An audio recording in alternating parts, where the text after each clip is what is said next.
Hello and welcome to Razor the Hedgehog's Showcase of Stupidity.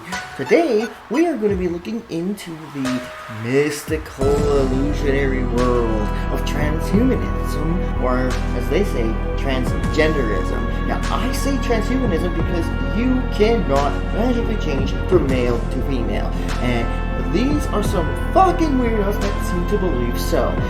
However, I found someone who thinks that you have like 1,000,001 genders. So you and me are going to dive into this weirdo's head. We're going to tear it asunder. Oh, hi Internet! Let's talk about intersex, aka disorders of sex development. Before we can really talk about and understand intersex, we have to talk about sex. Are you ready to get your science on? I sure hope so. Sex has 4 primary characteristics. The really interesting part is that she's about to go over 4 normal, physically attainable characteristics based on genetic makeup. Okay? Meaning that this is just male and female, just variations. From what I'm seeing so far, this is no different than your eye color, your hair color, or whatever color beard you're gonna be getting. Your genitals on the outside, your sex organs on the inside, your chromosomes, part of your DNA, and your hormones, which are secreted by your glands into your blood. Yes, but these are all commanded by your DNA. DNA is boss. Keep that in mind. Primary sex characteristics are typically present when you're born, and they work together to produce your secondary sex characteristics. Those come a little later, during that notorious hormone party known as puberty. Yes, but puberty equals your actual gender maturing into an actual reproductive human being. It has nothing to do with genders at all. Like, if you are a woman and you hit puberty, your womb opens up and you can have kids. It releases eggs, okay? It's called ovulation. And when guys hit puberty, they grow hair, they turn into a Neanderthal, and their testicles drop. So, all that matters is copulation and breeding. That's all nature cares about. It's interesting, I know. Secondary sex characteristics are things like chest hair, facial hair, pubic hair, larynx size, which determines the pitch of your voice, height, menstruation, muscle to body fat ratio. As I have just said, none of this matters when it comes to what you're talking about gender. You're not even proving your point. In fact, you're actually defeating your own argument with your own backwards logic. But just based on what we observe, human beings sort ourselves into 2 sex categories, male and female. But as it turns out, there are actually more than 2 sexes. Oh my god, and here comes the goddamn stupidity. Oh, man, I'm about to lose my hair. Okay, first of all, this proves nothing on your side at all. You are actually, if this was a court case, okay, and you were the lawyer, you would actually be giving ammo to the prosecutor's side with this shit, okay? You are defeating your whole movement just on okay, I'm gonna say it, okay? Hey, moron! Fucking moron! You don't get anything! That brings us to intersex. Intersex is an umbrella term. It's used to describe people who don't fit into the typical definitions of male and female. Why must you all types always have to do the SJW thing and redefine words? Like, gender is your genetic makeup, okay? You are male, female, okay? Like, how is this, like, oh god, this is even breaking my own brain. Because of variations in their sex characteristics. About 1 in every 2,000 people is intersex, and there are lots of different forms of it. So you're basically saying that birth defects count as an actual birth characteristic. You're treating people with special needs as normal. How very discriminatory. Hello, Miss Kettle. I do believe you know Miss Potts. Genital variation. The person might have a fused labia, a very tiny penis, or a very large clitoris. Sex organ variation. The ovaries may not be fully developed, or there's something of a vulva on the outside and testes on the inside. Chromosomes. A person might have a penis and XX chromosomes, or XXY, or X, or XX and XY. All the X's! And a little bit of Y. And hormones. Their cells may not respond to testosterone. And when you take all these variations that can happen into account, it's easier to see how sex is actually a continuum with male and female at the ends. It's not just two strict categories, right? Right? Wrong. Dear fucking God, I can't believe people still believe this shit. Like, do people like not take basic science or biology in their high schools anymore? Like, where are our tax dollars going if we're I think the modern education system needs to be abolished at this point. A little word about categories. Our brains naturally categorize things. It helps us to simplify information so that we can more easily draw conclusions about the world and save our brains a lot of energy. But it's important to remember the sex categories of male and female are actually generalizations. You cannot be fucking serious here! Like, okay, idiocracy is a prediction. It is not a satire.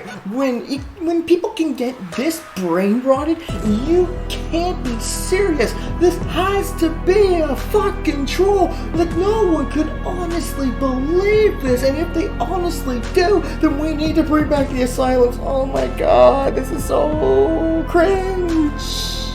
And those generalizations are created by us, by humans. These generalizations are sometimes medically helpful, particularly when we're talking about things like puberty, pregnancy, menopause, menstruation, your risk for certain diseases and cancers, breast cancer, prostate cancer, heart disease.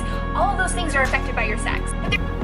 Yeah, this argument could hold some actual water if you were arguing that only two genders exist. Again, fucking moron. There's still no boundary, there's no checklist about what qualifies someone as female or male. And You are an idiot!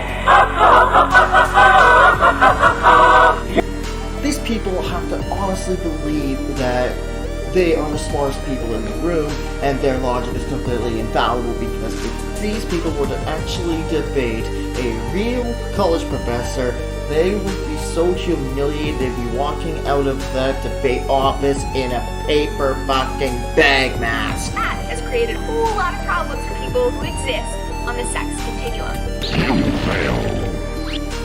No, it seems more like you're worried about insulting your feminist friends out there on Twitter. You just want those beautiful brownie points, and I can bet you from here to high water, you don't believe any of this shit you are spouting.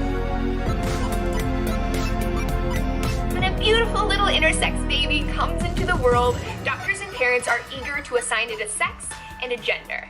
Oh my god, I can't believe you just said that. Oh man. Okay. They teach you this in like second or third grade health class, but sex and gender are the same thing. The only reason why they say gender is because in primary and elementary schools, the word sex is a dirty word, and to say it could get you detention for a week. I don't think you ever been to real public school, have you? These assignments are based on babies' genitals, whether they have something that looks more like a clitoris or more like a penis. Now, for some intersex conditions, you can't even tell by looking. It might be chromosomal and the person doesn't know till much later in their life. So they get assigned male or female and they go on their way. But if it's not so readily obvious, doctors will just sort of arbitrarily pick a sex, usually based on whether or not they think that your genitals could penetrate something. That is what makes a male. Which when you I don't know if you've noticed that, but that's actually the whole point of being a male. Females are the receptor, and the male is the penetrator. Why do you think in electronics you've got the USB end with the little thing on the end? That's a male end, and the female USB end has the slot in it. Tab A and a slot A. Done. Seriously. think about it as a really weird weird standard. More so in the past, but still to this day, doctors will perform surgery on infants to make their genitals look more normal, and that is a big problem. One, an infant can't give informed consent. Two, there is really no normal. Even dyadic genitals, which fit into the sex binary, have so much variation. Three, and this is key, there's typically no medical need to operate. And four, it can compromise the person's sexual pleasure, functioning, and sense of agency down the road. Okay, this would make more sense if you were to make a argument towards circumcision, because that sounds more accurate to losing your foreskin than saying that, oh, we operate on people. Like,